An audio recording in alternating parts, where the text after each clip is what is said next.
ಇದೇನಿದೆ ಮೋನಿಕಾ, ಈ ಕಳ್ಳ ಕದಿಮ ಮೋಸಗಾರನೊಂದಿಗೆ ನೀನು ಈ ಸಮಯದಲ್ಲಿ ನಿರ್ಭರ ಸ್ಥಳದಲ್ಲಿ ಎರಡು ಸರ್ಪಗಳ ಮಧ್ಯೆ ಬಂದು ಡಿಸ್ಟರ್ಬ್ ಮಾಡಿದಲ್ಲಿ ಯಾರು ನೀನು? ನನ್ನ ಮೋಸದ ಪ್ರೀತಿಯ ಪಲ್ಲಕ್ಕಿಯಲ್ಲಿ ವಾರಸ್ತಾರ ಇದ್ದಾನೆಂದು ಹೇಳಿದ್ನಲ್ಲ, ನಾನು ಉಪಯೋಗಿಸಿ ಬಿಸಾಕುವ ಗೊಂಬೆ.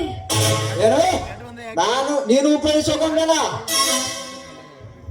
ಲೇ, ನಿನಗೆ ಪ್ರೀತಿ ಪ್ರೇಮ ಎಂದರೇನು ಗೊತ್ತಾ?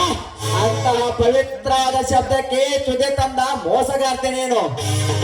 ಹಳ್ಳಿಯ ರೈತ ಹುಡುಗರನ್ನು ಪ್ರೀತಿ ಪ್ರೇಮ ಎಂದು ನಂಬಿಸಿ ನಿಮ್ಮ ಮೋಸದ ಆಟಕ್ಕೆ ಆಟದ ಗೊಂಬೆಯನ್ನಾಗಿ ಮಾಡಿಕೊಂಡು ನಿಮ್ಮ ತೀಟೆ ತೀರದ ಮೇಲೆ ಗೊಂಬೆಯನ್ನು ಬಿಸಾಕಿದ ಹಾಗೆ ಬಿಸಾಕಿರಲ್ಲ.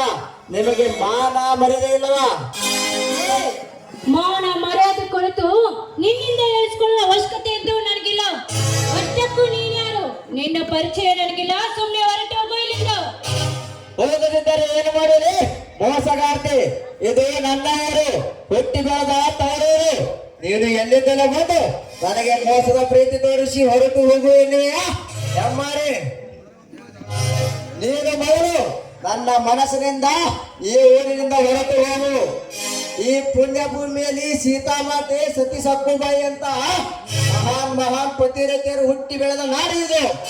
ನೀನು ಇಲ್ಲೇ ಇದ್ದರೆ ಆ ಪವಿತ್ರವಾದ ಸಂಸ್ಕೃತಿಯನ್ನು ಹಾಳು ಮಾಡುತ್ತೀಯ. ನನಗೆ ಹುಚ್ಚು ಹಿಡಿಯುತ್ತಿದೆ. ನನ್ನ ಕಣ್ಣು ಎದುರಿಗೆ